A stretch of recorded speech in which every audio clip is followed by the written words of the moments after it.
Hello and welcome to your own channel Teaching Eva.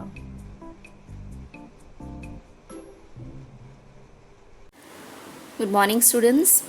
आज हम करेंगे साइंस की क्लास 9th की वर्कशीट नंबर 33। इसमें ज्ञान जिज्ञासा दीदी से पूछ रहे हैं कि क्या ग्राफ का प्रयोग करके विस्थापन या दूरी ज्ञात की जा सकती है। आपको याद होगा बच्चों, पिछली क्लास में हमने देखा था कि अगर हम दूरी और समय का ग्राफ लेते हैं तो उसकी मदद से हम चाल निकाल सकते हैं। हम ये बता सकते हैं कि चाल किस प्रकार की है, एक समान है या असमान है या विराम अवस्था में है कोई वस्तु, हम ग्राफ देख के बता सकते हैं। हमने तीनों ग्राफ्स देखे थे लास्ट वर्कशीट में। आज जो वर्कशीट आपको मिली है, इसमें आपको ये सिखाया जाएगा कि दूरी बटे समय यानी जिसे हम वेग कहते हैं, इस वेग का आप यहाँ देख रहे हैं ग्राफ में कि वेग और समय का ग्राफ यूज़ करके आप तय की गई दूरी कैसे निकाल सकते हैं। ठीक है, चलिए शुरू करते हैं कि ज्ञान से दीदी बता रही हैं ज्ञान जिस प्रकार दूरी समय ग्राफ से हम वस्तु की चाल का परिकलन कर सकते हैं, उसी प्रकार एक वेग समय ग्राफ के द्वारा दूरी या विस्थापन को भी ज्ञात करा जा सकता है। वेग समय ग्राफ वस्तु का त्वरण दर्शाता है। ये बात बच्चों याद रखिए कि वेग समय ग्राफ जैसे चाल दूरी बटे समय ग्राफ चाल बता रहा था, ऐसे वेग समय ग्राफ क्या बताता है, त्वरण। तो आपसे एक क्वेश्चन पूछा गया है नीचे कि वेग समय ग्राफ से आप क्या दर्शा सकते हैं, तो आपका आंसर होगा त्वरण दर्शा सकते हैं। त्वरण एक भौतिक राशि है जो वेग बटे समय के द्वारा दर्शाई जाती है। अब एक वेग समय ग्राफ में वेग को हम y अक्ष पर लेते हैं और समय को x अक्ष पर दर्शाया जाता है। इस प्रकार के ग्राफ में रेखा पर किन्हीं दो बिंदुओं के बीच वेग अक्ष तथा समय अक्ष द्वारा घेरा गया क्षेत्रफल वस्तु के द्वारा तय की गई दूरी को दर्शाता है। इसे हम अभी ग्राफ के द्वारा समझेंगे कि किस प्रकार आप एक ग्राफ का यूज़ करके, जहाँ पर आपने y अक्ष पर वेग लिया है और x अक्ष पर आपने समय लिया है, तो वेग बटे समय होता है त्वरण। इस ग्राफ का यूज़ करके आप कैसे किसी वस्तु के द्वारा तय की गई दूरी निकाल सकते हैं। तो यहाँ आप देख रहे हैं कि ये ग्राफ ऐसे एक स्ट्रेट लाइन दिखाया गया है। आपको याद होगा बच्चों, यही वाला ग्राफ हमने पिछली वर्कशीट में भी किया था। वहाँ पर यहाँ वेग के बदले दूरी थी और नीचे समय ही था। तो जब दूरी एक समान रहती है तब हमने उसे कहा था विराम अवस्था में है वस्तु। यहाँ पर वेग है यानी वस्तु चल रही है और लेकिन उसका वेग हमेशा एक जितना बना हुआ है। तो ये ग्राफ क्या दर्शा रहा है बच्चों, यहाँ पर समय के बढ़ने के साथ साथ वेग वस्तु का एक समान रह रहा है। तो यह ये दर्शाता है कि इसका त्वरण जो है वो एक समान है, यानी इसकी चाल जो है वो चाल जो है वो एक समान है, इसका त्वरण शून्य है। ठीक है, वेग में अगर परिवर्तन होता है तो उस वेग के परिवर्तन की दर को हम त्वरण कहते हैं। यहाँ पर वेग जो है वो एक समान रह रहा है यानी त्वरण हो ही नहीं रहा है, तो त्वरण क्या होगा, शून्य है। अगला वाला ग्राफ आप देखिए क्या दर्शा रहा है आपको कि वेग समय ग्राफ में जो रेखा हमें दिख रही है वो एक स्ट्रेट लाइन है। ठीक है, पिछले वाले वर्कशीट में हमने देखा था जब यहाँ दूरी थी और यहाँ समय था, तब ये वाली वर्कशीट हमें क्या दिखा रही थी कि ये एक समान गति दर्शा रही थी कि इसमें एक समान दूरी एक समान समय अंतरालों में तय की जा रही है। बट यहाँ पर इस वाले अक्ष पर वेग है यानी वेग एक समान रूप से बढ़ रहा है। हर समय निश्चित समय अंतराल के बाद वेग एक समान रूप से 4 से 8 हुआ, 8 से 12, 12 से 16 निश्चित अंतराल में निश्चित रूप से एक समान रूप से वेग बढ़ता चला जा रहा है। तो इस प्रकार की गति को हम त्वरित गति कह रहे हैं और त्वरण कैसा है, एक समान है। और अगर आप यहाँ देखो बच्चों तो लाइन यहाँ पर भी सीधी है, बट यहाँ पे क्या हो रहा है, यहाँ से लाइन नीचे से ऊपर को जा रही है, बट यहाँ पर लाइन ऊपर से नीचे को आ रही है।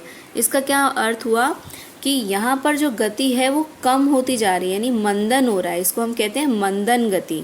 ठीक है, और ये असमान त्वरण है, मतलब आप देख रहे हैं कि कुछ निश्चित उसमें समय अंतरालों में निश्चित प्रकार से कम नहीं हो रही है गति, तो ये असमान त्वरण या इसे हम मंदन गति कहते हैं। और यहाँ पर आप देखेंगे असमान त्वरण है यहाँ पर भी अलग अलग समय अंतरालों में अलग अलग प्रकार से वेग में परिवर्तन आ रहा है, इसलिए इस प्रकार के त्वरण को हम असमान त्वरण कहते हैं। तो बच्चों, आपको ये सारे ग्राफ्स बनाने भी आने चाहिए। ये सारे ग्राफ्स आप ग्राफ पेपर ले सकते हैं, उसको आप एक ग्राफ पेपर के शॉर्ट पीसेस कर सकते हैं और उनको ड्रॉ करके अपनी कॉपी में प्रैक्टिस कीजिए और इन्हें पेस्ट कर लीजिए अपनी कॉपी में, और इनके नीचे लेबलिंग कीजिए कि हर ग्राफ क्या दर्शा रहा है। क्योंकि एग्ज़ाम में ये भी हो सकता है आपको एक ग्राफ दिया जाए और आपसे पूछा जाए कि दिया गया ग्राफ क्या दर्शा रहा है ये बता दो, तो आपको लिखना होगा ये एक समान चाल दर्शा रहा है, या ये मंदन दर्शा रहा है, या ये त्वरित गति दर्शा रहा है। या फिर ये भी हो सकता है कि आपको बोला जाए कि असमान त्वरण को ग्राफ द्वारा दर्शाइए, तो आपको इसको ग्राफ को बनाकर दिखाना पड़ेगा। ठीक है, अब आगे लेते हैं कि वेग समय ग्राफ से विस्थापन बटे दूरी कैसे हम विस्थापन या दूरी हम कैसे ज्ञात कर सकते हैं। यानी अगर हमें एक ग्राफ दिया है, उससे हम दूरी किसी वस्तु के द्वारा कितनी दूरी तय की जाती है वो कैसे निकाल सकते हैं, ये आपको इसमें बताया जाएगा। तो यहाँ पर देखिए, दिए गए वेग समय ग्राफ में वस्तु की गति कैसी है, एक समान है। अभी आपको बताया था कि वेग उसका जो है वो एक समान है, वस्तु में त्वरण नहीं हो रहा है। ये ऊपर वाला सेम ग्राफ आपको दिया हुआ है। यहाँ पर पूछे गए समय बिंदु से एक्स अक्ष के समांतर रेखा पर लंब खींचने पर आयत हमें प्राप्त होता है ABCD। ठीक है, ये एक रेक्टेंगल जिसे हम हिंदी में आयत बोलते हैं, ये हमें प्राप्त हो रहा है। ABCD एक रेक्टेंगल बन रहा है, आयत बन रहा है। इस आयत का जो क्षेत्रफल है वो हम निकालेंगे तो हमें तय की गई दूरी मिल जाएगी। तो क्या सूत्र है इसका कि तय दूरी बराबर है आयत ABCD का क्षेत्रफल, यानी ये क्या है दूरी AC y अक्ष पर जो हमने दूरी ली है, और x अक्ष पर है ये T2 आप देख रहे हैं, T2 माइनस T1 करेंगे तो ये आ जाएगा CD, ये CD। तो AC इंटू CD हमने क्या, आपको याद होगा जो आयत होता है उसका क्षेत्रफल होता है लंबाई गुणा चौड़ाई। ठीक है, तो यहाँ पर हम इनको गुणा करेंगे। आपने यहाँ पर हम समझ लेते हैं, मैंने एक और सिंपल सा डायग्राम आपके लिए बनाया है। यहाँ पर आप ये सेम डायग्राम है, यहाँ पर तय की गई दूरी बराबर है इस पूरे ABCD आयत का क्षेत्रफल। आपको याद है इसका सूत्र लंबाई गुणा चौड़ाई होती है, तो कोई भी एक साइड हम लंबाई और दूसरी हम चौड़ाई मान रहे हैं। तो यहाँ पर AC गुणा CD, AC हमको दे रखा है 40, हमने ग्राफ में से देखा, और T2 ये जो दूरी थी इसमें से ये वाली दूरी घटा देंगे तो T2 माइनस T1 हमारे पास 4 माइनस 1.2, ये आ गया हमारा 2.8, और इन दोनों को गुणा करके हम निकाल लेंगे 112 किलोमीटर। ठीक है, अब अगला आपको एक ग्राफ दे रखा है बच्चों, यहाँ पर आप देख रहे हैं।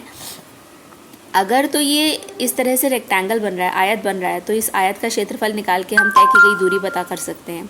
लेकिन अगर इस तरह का ग्राफ है, एक समान त्वरित गति का ग्राफ है, तो हमें अगर बोला जाए कि आप वस्तु की दूरी बिंदु A से लेकर E तक वस्तु द्वारा दी, या नीचे दो बिंदुओं के बीच वस्तु ने कितनी, इतने समय से इतने समय तक वस्तु ने कितनी दूरी तय की है बताइए, तो हम कैसे निकालेंगे कि हम फिर से वही करेंगे कि हम जो दो बिंदु हमें दिए गए हैं उनसे हम स्ट्रेट लाइन नीचे खींचेंगे, और फिर यहाँ पर जो हमारे पास एक ये आकृति बनती है, इसमें से हम यहाँ पर एक स्ट्रेट लाइन खींचेंगे तो ये नीचे आयत बन गया और ऊपर जो है एक ट्रायंगल बन गया।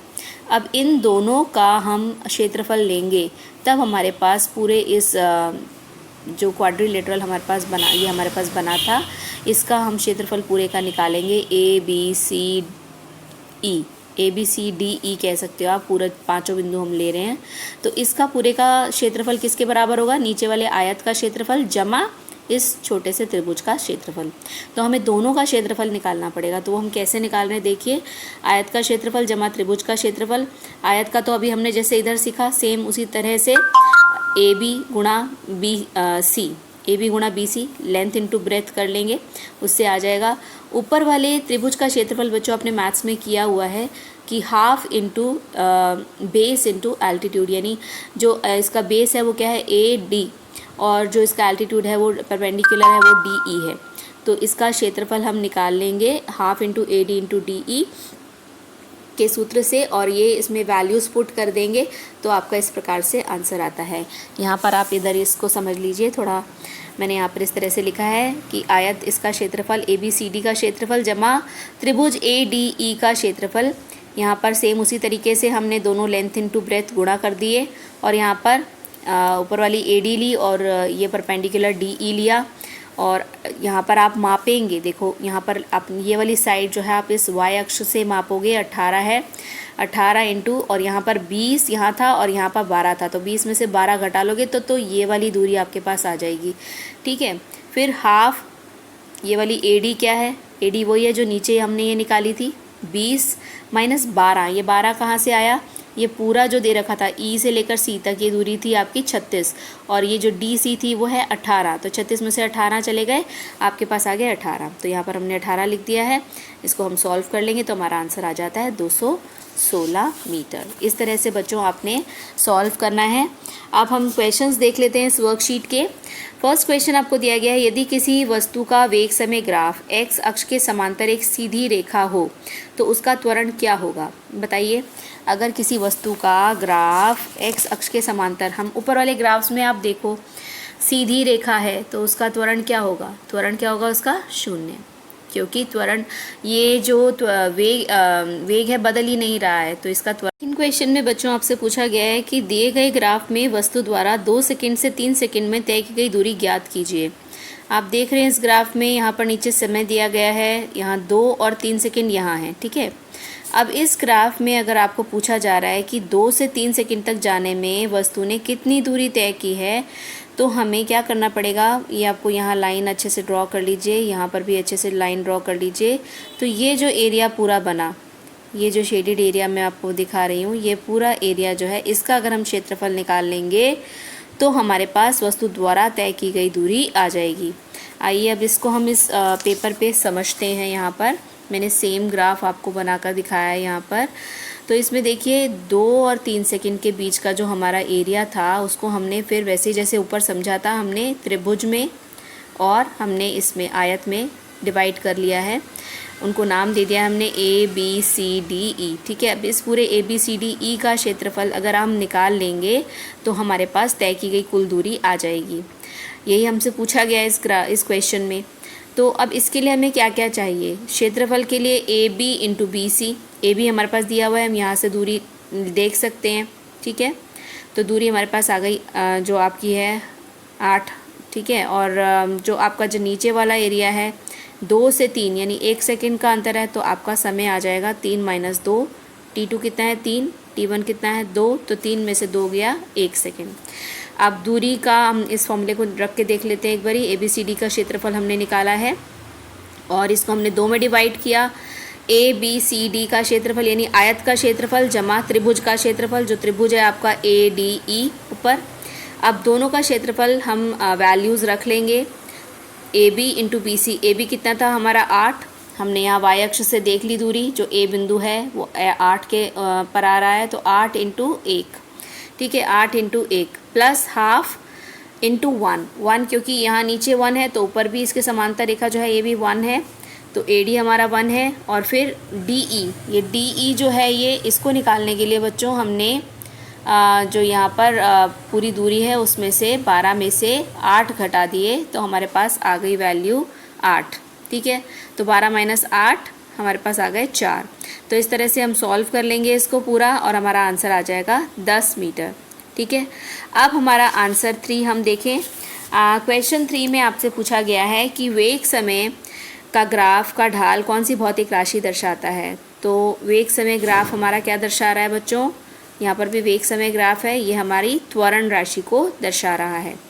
फोर्थ क्वेश्चन में पूछा गया है कि किसी वस्तु की त्वरित तथा मंदन गति को हम वेग समय ग्राफ के द्वारा कैसे दर्शाएंगे। तो आप ही की वर्कशीट में दे रखा है यहाँ पर कि ये त्वरित गति का ग्राफ है और ये आपका मंदन गति का ग्राफ है।